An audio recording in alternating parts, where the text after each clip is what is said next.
Salam listeners, welcome back to my channel. This is the episode 5 of the famous book Rich Dad Poor Dad by Robert Kiyosaki. So let's start. Chapter number 3, Lesson 3. Mind your own business. The rich focus on their asset columns while everyone else focuses on their income statement. In 1974, Ray Kroc, the founder of McDonald's, was asked to speak to the MBA class at the University of Texas at Austin. A friend of mine was a student in that MBA class. After a powerful and inspiring talk, the class adjourned and the students asked Ray if he would join them at their favorite hangout to have a few beers. Ray graciously accepted. "What business am I in?" Ray asked. Once the group had all their beers in hand, everyone laughed. My friend said most of the MBA students thought Ray was just fooling around. No one answered, so Ray asked again, "What business do you think I am in?" The students laughed again, and finally one brave soul yelled out, "Ray, who in the world doesn't know that you are in the hamburger business?" Ray chuckled. "That's what I thought you would say." He paused and then quickly added, "Ladies and gentlemen, I am not in the hamburger business. My business is real estate." As my friend tells the story, Ray spent a good amount of time explaining his viewpoint. In his business plan, Ray knew that the primary business focus was to sell hamburger franchises, but what he never lost sight of was the location of each franchise. He knew that the land and its location were the most significant factors in the success of each franchise. Basically, the person who bought the franchise was also buying the real estate under the franchise for Ray Kroc's organization. Today, McDonald's is the largest single owner of real estate in the world, owning even more than the Catholic Church. McDonald's owns some of the most valuable intersections and street corners in America and around the globe. My friend considers this as one of the most important lessons in his life. Today he owns car washes, but his business is the real estate under those car washes. The previous chapter presented diagrams illustrating that most people work for everyone but themselves. They work first for the owners of the company, then for the government through taxes, and finally for the bank that owns their mortgage. When I was a young boy, we did not have a McDonald's nearby, yet my rich dad was responsible for teaching Mike and me the same lesson that Ray Kroc talked about at the University of Texas. It is secret number 3 of the rich. That secret is mind your own business. Financial struggle is often directly the result of people working all their lives for someone else. Many people will simply have nothing at the end of their working days to show for their efforts. Our current educational system focuses on preparing today's youth to get good jobs by developing scholastic skills. Their lives will revolve around their wages or, as described earlier, their income column. Many will study further to become engineers, scientists, cooks, police officers, artists, writers, and so on. These professional skills allow them to enter the workforce and work for money. But there is a big difference between your profession and your business. Often I ask people, "What is your business?" and they will say, "Oh, I am a banker." And then I ask them if they own the bank, and then usually respond, "No, I work there." In that instance, they have confused their profession with their business. Their profession may be a banker, but they still need their own business. A problem with school is that you often become what you study. So if you study cooking, you become a chef.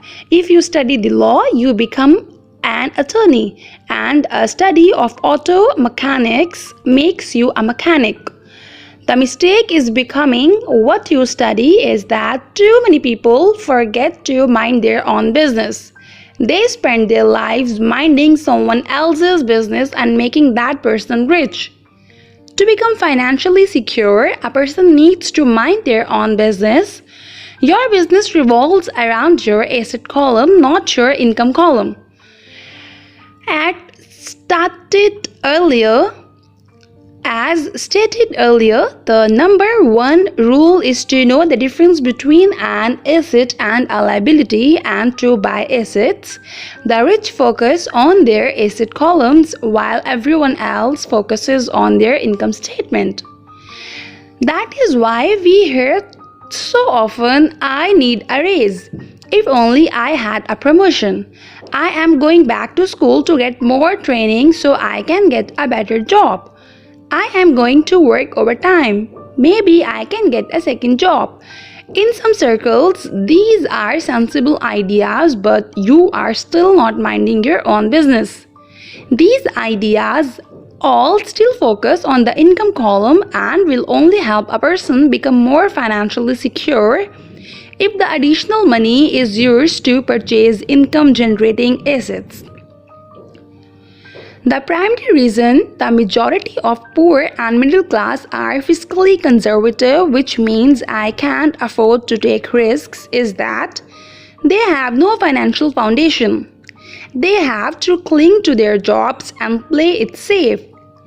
When downsizing became the in thing to do, millions of workers found out their largest so-called asset, their home, was eating them alive. Their asset was costing them money every month. Their car, another asset, was eating them alive.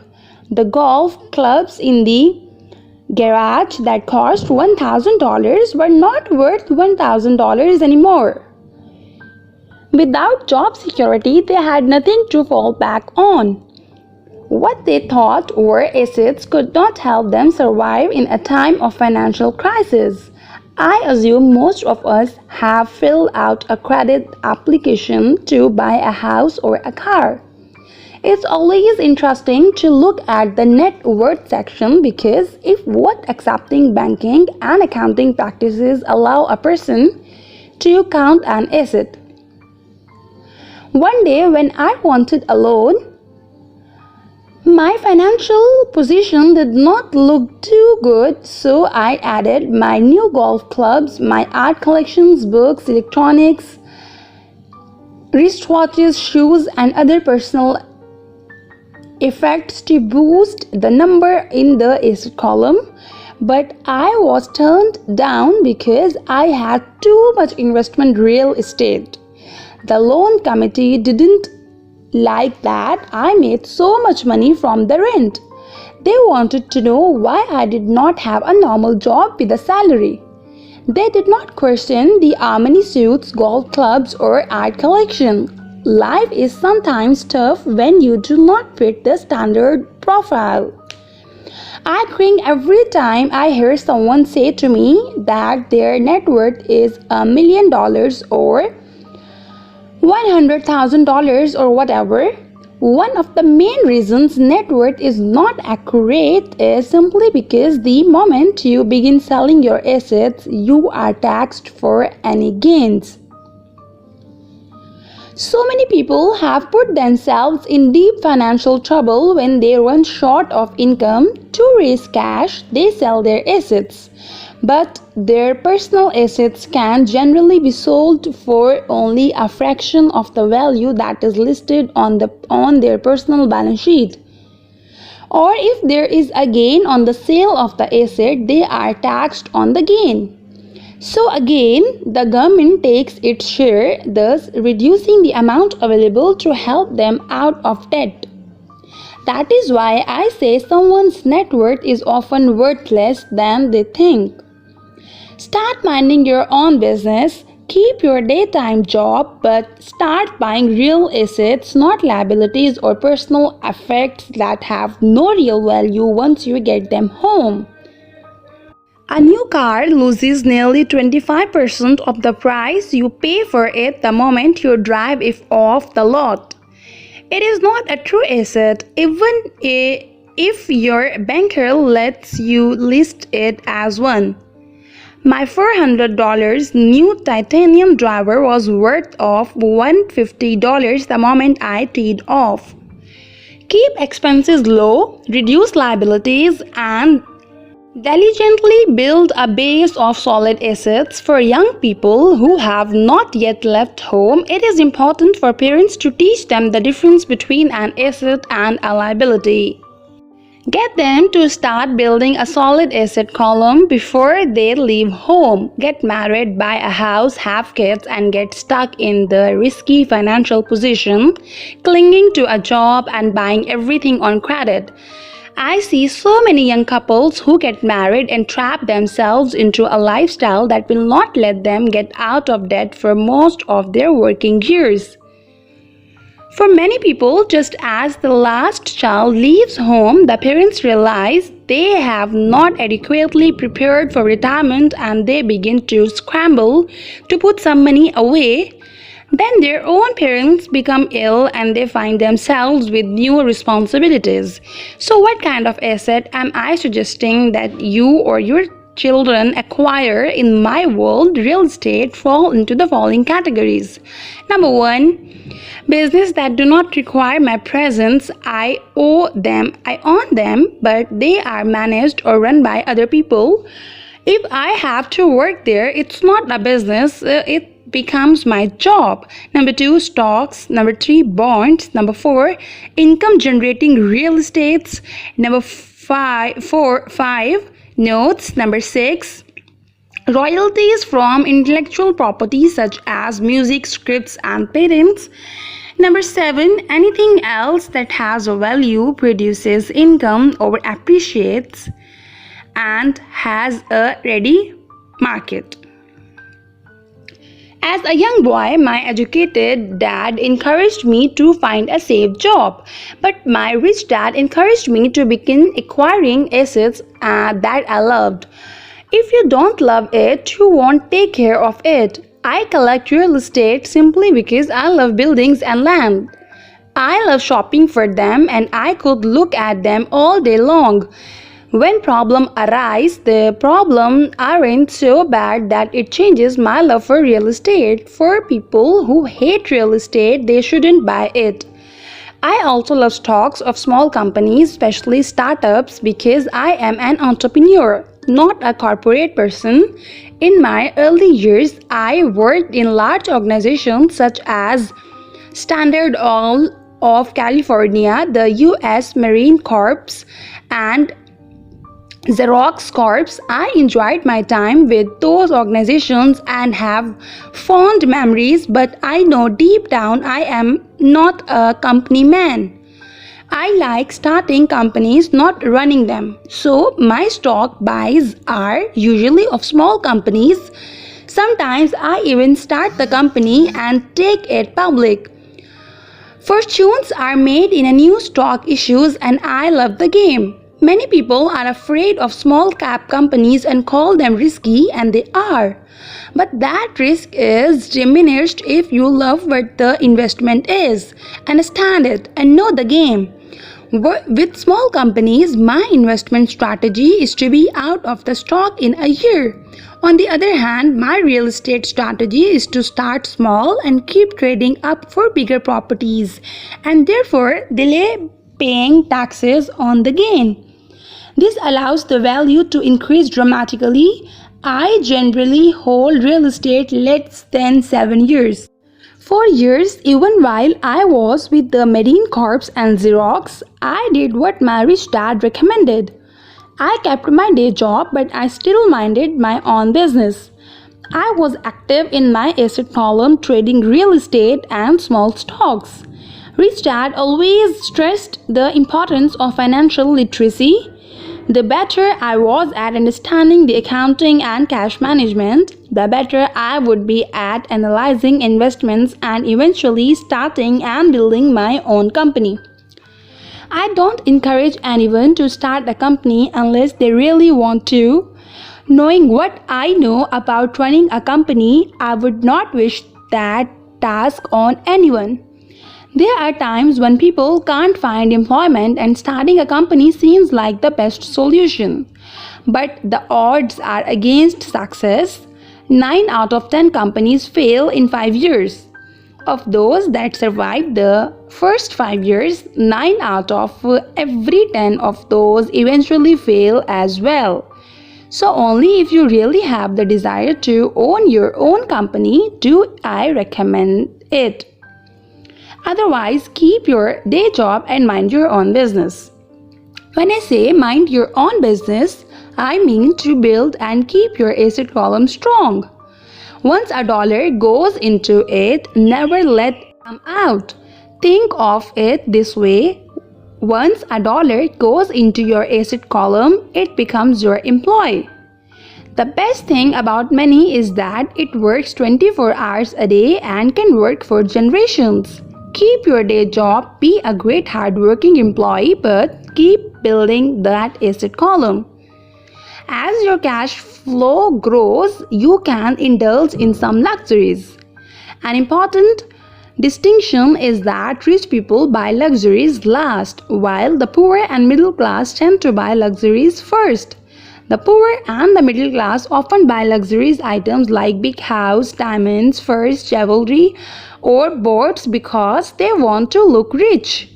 They look rich, but in reality, they just get deeper in debt on credit. The old money people, the long-term rich, build their asset column first, then the income generated from the asset column buys their luxuries. The poor and middle class buy luxuries with their own sweat, blood, and children's inheritance. A true luxury is a reward for investing in and developing a real estate. For example, when my wife Kim and I had extra money coming from our apartment houses, she went out and bought her Mercedes. I didn't take any extra work or risk on her part because the apartment house bought the car. She did, however, have to wait 4 years while the real estate investment portfolio grew and began generating enough extra cash flow to pay for the car. But the luxury, the Mercedes, was a true reward because she proved she knew how to grow her asset column. The car now means a lot more to her than simply another pretty car. It means she used her financial intelligence to afford it. Instead, most people impulsively go out and buy a new car or some other luxury on credit. They may feel bored and just want a new toy. Buying a luxury on credit often causes a person to eventually resent that luxury because the debt becomes a financial burden. After you have taken the time and invested in and built your own business, you are now ready to learn the biggest secret of the rich, the secret that puts the rich way ahead of the pack. Chapter number 4, Lesson 4, The History of Taxes and the Power of Corporations. My rich dad just played the game smart and he did it through corporations, the biggest secret of the rich.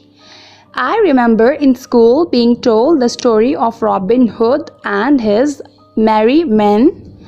My teacher thought it was a wonderful story of a romantic hero who robbed from the rich and gave to the poor.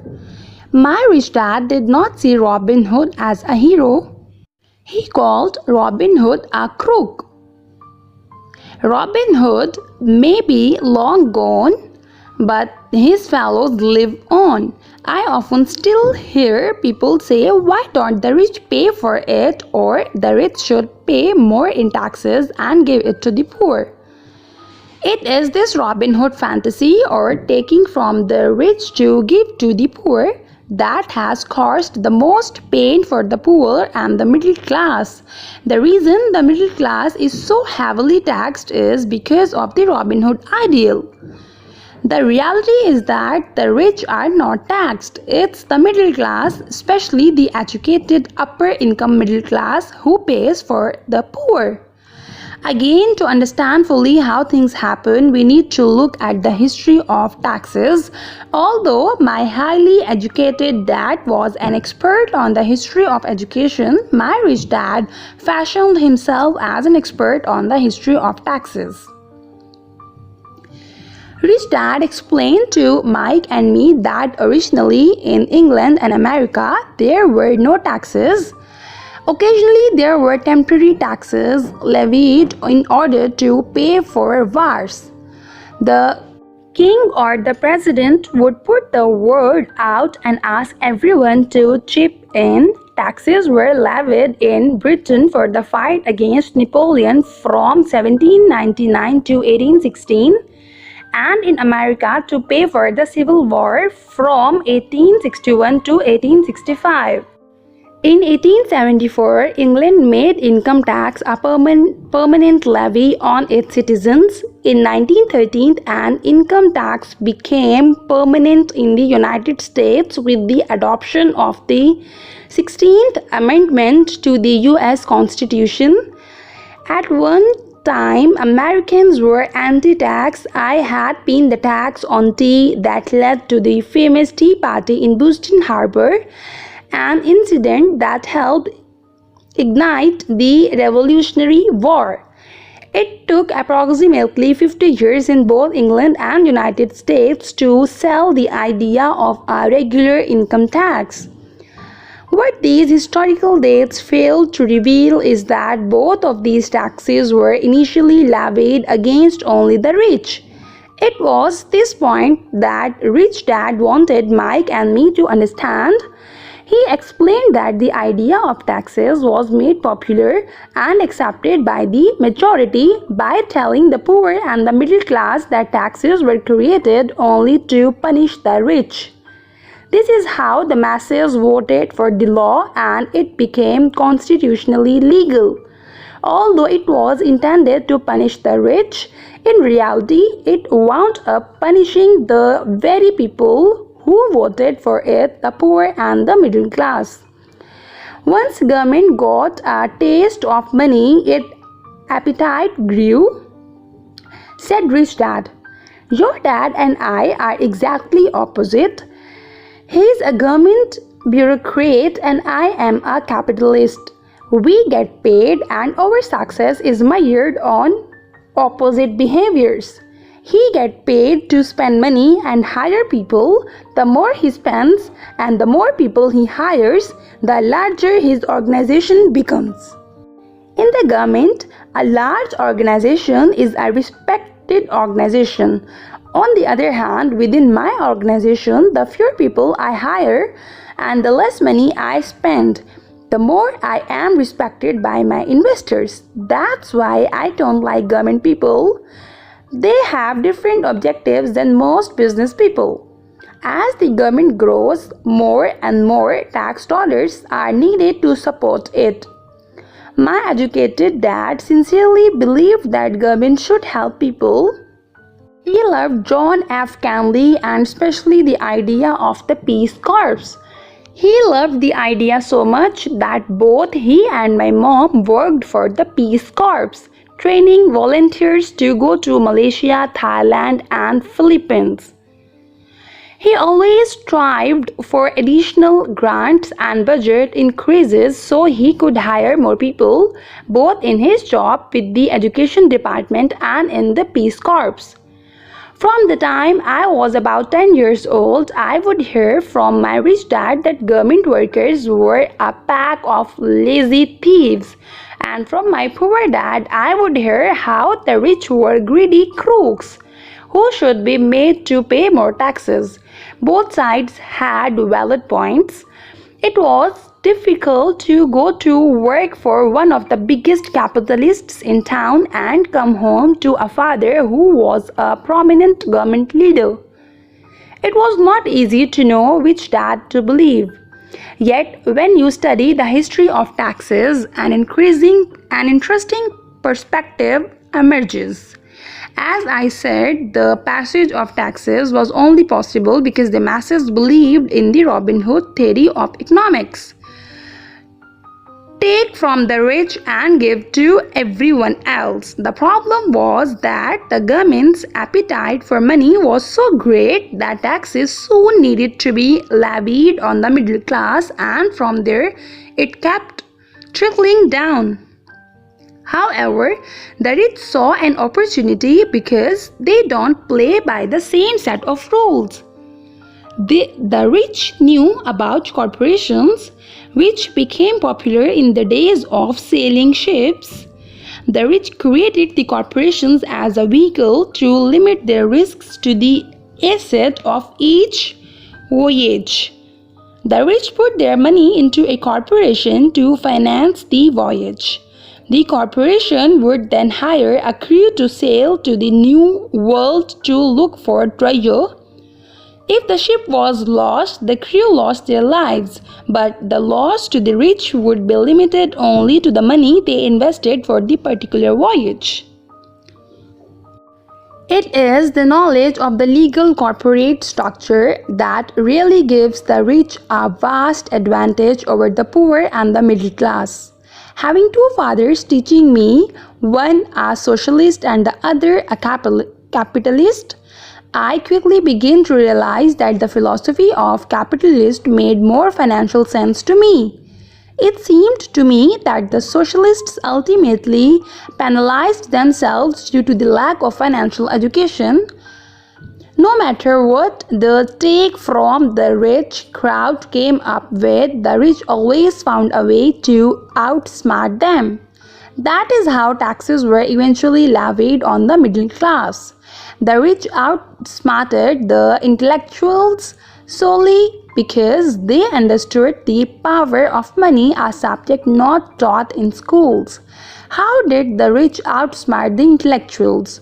Once the take from the rich tax was passed, cash started flowing into government coffers.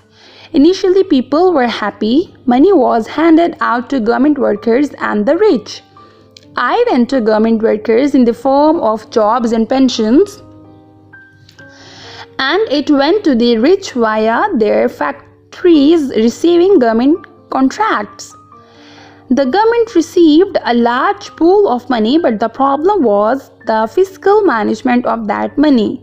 The government ideal is to avoid having excess money. If you fail to spend your allotted funds, you risk losing it in the next budget. You would containing not be recognized for being efficient. Business people, on the other hand, are rewarded for having excess money and are applauded for the efficiency. As the cycle of growing government spending continued, the demand for money increased, and the tax the rich idea was adjusted to include lower income levels down to the very people who voted in it, the poor and the middle class. True capitalists used their financial knowledge to simply find an escape. They headed back to the protection of a corporation, but what many people who have never formed a corporation don't know is that a corporation is not really a thing. A corporation is merely a file folder with some legal documents in it, sitting in some attorney's office and registered with a state government agency. It's not a big building or a factory or a group of people. A corporation is merely a legal document that creates a legal body without a soul.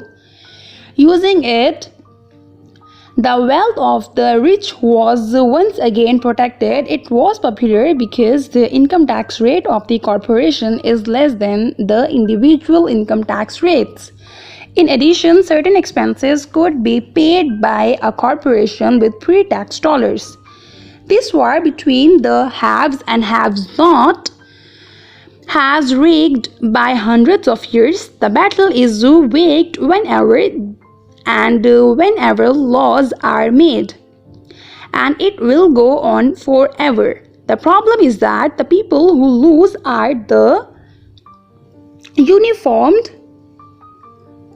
the ones who get up every day and diligently go through work and pay taxes. If they only understood the way the rich play the game, they could play it too.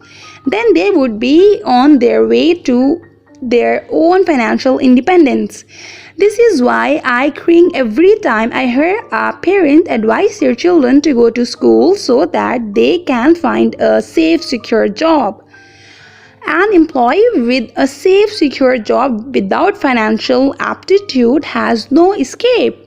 Average Americans today work 4 to 5 months for the government just to cover their taxes. In my opinion, that is simply too long. The harder you work, the more you pay the government. That is why I believe that the idea of take from the rich backfired on the very people who voted it in. Every time people try to punish the rich don't simply comply. They react. They have the money, power, and intend to change things. They don't just sit there and voluntarily pay more taxes. Instead, they search for ways to minimize their tax burden. They hire smart attorneys and accountants and pursued politicians to change laws or create legal loopholes. They use their resources to effect change. People who don't take advantage of these legal tax savings are missing a great opportunity to build their asset columns. The poor and middle class don't have the same resources. They sit there and let the government's needles enter their arm and allow the blood donation to begin. Today, I am constantly shocked at the number of people who pay more taxes and take fewer deductions simply because they are afraid of the government. I have friends who have had their businesses shut down and destroyed, only to find out it was a mistake on the part of the government. I realize all that, but the price of working from January to May is a high price to pay for the intimidation. My poor dad never fought back. My rich dad didn't either. He just played the game smarter, and he did it through corporations, the biggest secret of the rich. You may remember the first lesson I learned from my rich dad. I was a little boy of 9 who had to sit and wait for him to choose to talk to me. I sat in his office waiting for him to get to me. He was ignoring me on purpose. He wanted me to recognize his power and to desire to have that power for myself one day. During all the years I studied and learned from him, he always reminded me that knowledge is power, and with money comes great power that requires the right knowledge to keep it and make it multiply. Without that knowledge, the world pushes you around. Rich Dad constantly reminded Mike and me that the biggest bully was not the boss or the supervisor but the tax man. The tax man will always take more if you let him. The first lesson of having money work for you as opposed to you working for money is all about power. If you work for money, you give the power to your employer. If money works for you, you keep the power and control it. Once we had this knowledge of the power of money working for us, he wanted us to be financially smart and not let anyone or anything push us around. If you are ignorant, it's easy to be bullied. If you know what you are talking about, you have a fighting chance. That is why he paid so much for smart tax accountants and attorneys. It was less expensive to pay them than to pay to the government. His best lesson to me was be smart and you won't be pushed around as much. He knew the law because he was a law-abiding citizen and because it was expensive to not know the law. If you know you are right, you are not afraid of fighting back, even if you are taking on Robin Hood and his band of merry men. My highly educated dad always encouraged me to land a good job with a strong corporation. He spoke of virtues of working your way up the corporate ladder. He didn't understand that by relying solely on a paycheck from a corporate employer, I would be a docile cow ready for milking. When I told my rich dad of my father's advice, he only chuckled. Why not own the ladder? Was all he said. As a young boy, I did not understand what rich dad meant by owning my own corporation. It was an idea that seemed impossible and intimidating. Although I was excited by the idea, my inexperience wouldn't let me envision the possibility that grown-ups would someday work for a company I would own. The point is that if not for my rich dad, I would have probably followed my educated dad's advice. I was merely the educational reminder for my rich dad that kept the idea of owning my own corporation alive and kept me on a different path. By the time I was 15 or 16, I knew I wasn't going to continue down the path my educated dad recommended. I didn't know how I was going to do it, but I was determined not to head in the direction most of my classmates were heading. That decision changed my life. It was not until my mid-20s that my rich dad's advice began to make more sense to me. I was just out of the Marine Corps and working for Xerox. I was making a lot of money, but every time I looked at my paycheck, I was disappointed. The deductions were so large, and the more I worked, the greater they became. As I became more successful, my bosses talked about promotions and raises. I was flattering, but I could hear my rich dad asking in my car, "Who are you working for? Who are you making rich?" In 1974, while still an employee of Xerox, I formed my first corporation and began minding my own business. There were already a few assets in my asset column, but now I was determined to focus on making it bigger. Those paychecks with all the deductions made all the years of my rich dad's advice make total sense. I could see the future if I followed my educated dad's advice. Many employers feel that advising their workers to mind their own business is bad for business. But for me, focusing on my own business and developing assets made me a better employee because I now had a purpose. I came in early and worked diligently, amassing as much money as possible so I could invest in real estate. Hawaii was just set to boom, and there were fortunes to be made. The more I realized that we were in the beginning stages of a boom, the more Xerox machines I sold. The more I sold, the more money I made, and of course, the more deductions came out of my paycheck. It was inspiring. I wanted out of the employee trap so badly that I worked even harder so I could invest more.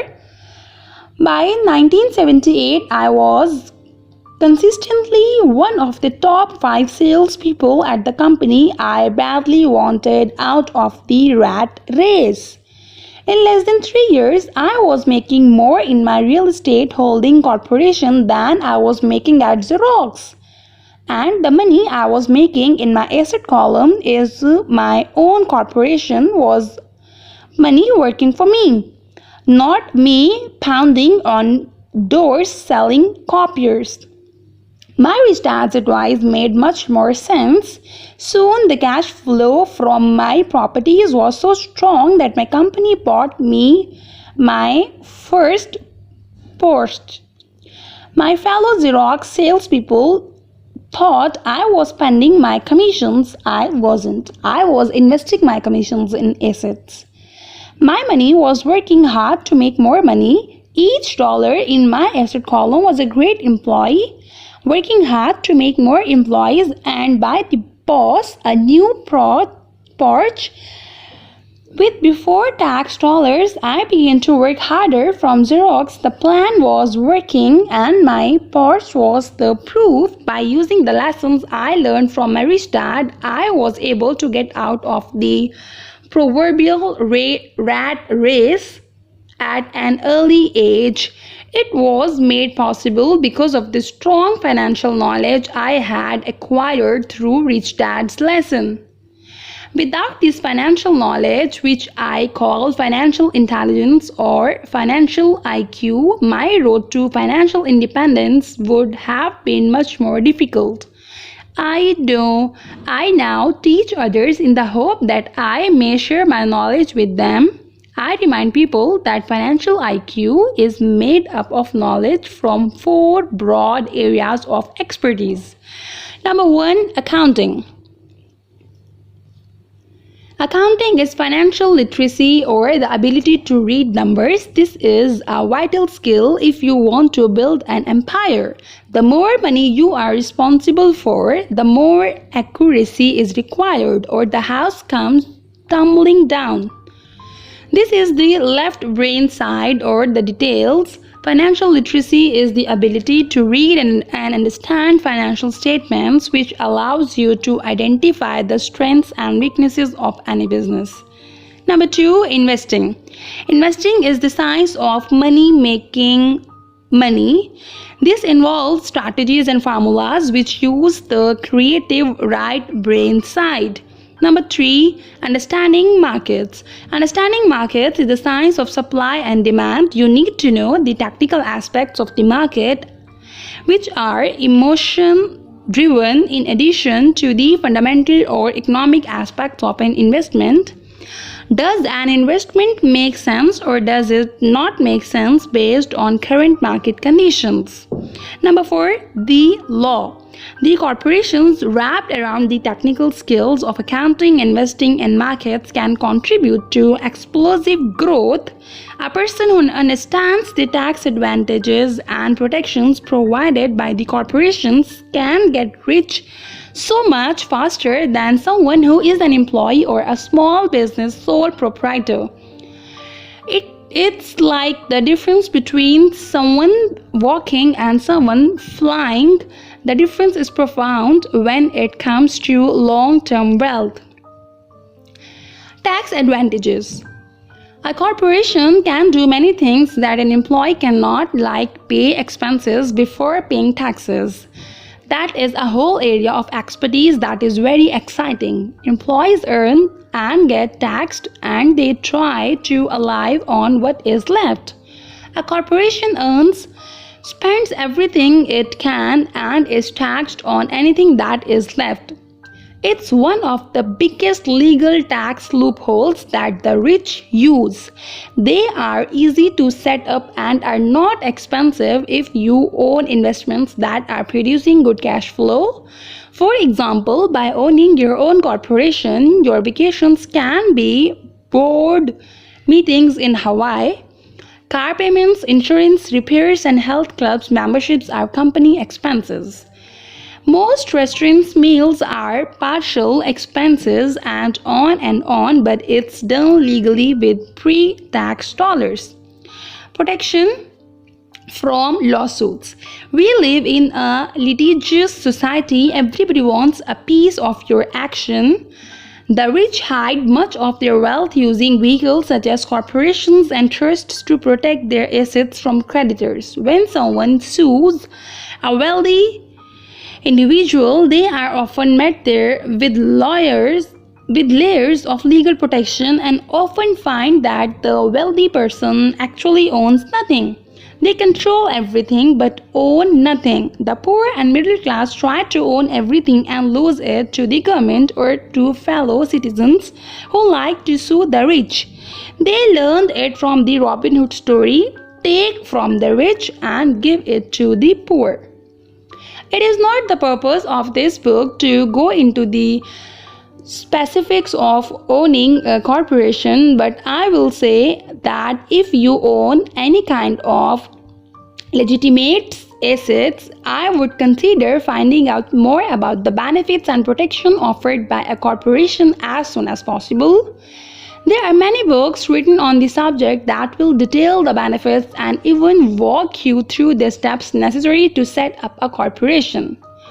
Garrett Sutton's books on corporations provide wonderful insight into the power of personal corporations. Financial IQ is actually the synergy of making skills and talents. I would say it is the combination of the 4 technical skills listed above that make up basic financial intelligence. If you aspire to great wealth, it is the combination of these skills that will greatly amplify your financial intelligence. Business owners with corporations: number 1, earn; number 2, spend; number 3, pay taxes. Employees who work for corporations: number 1, earn; number 2, pay taxes; number 3, spend. As part of your overall financial strategy, I recommend that you learn about the protection that legal entities can provide for business assets. So listeners, that was the end of part 4. Do subscribe my channel. Thank you so much.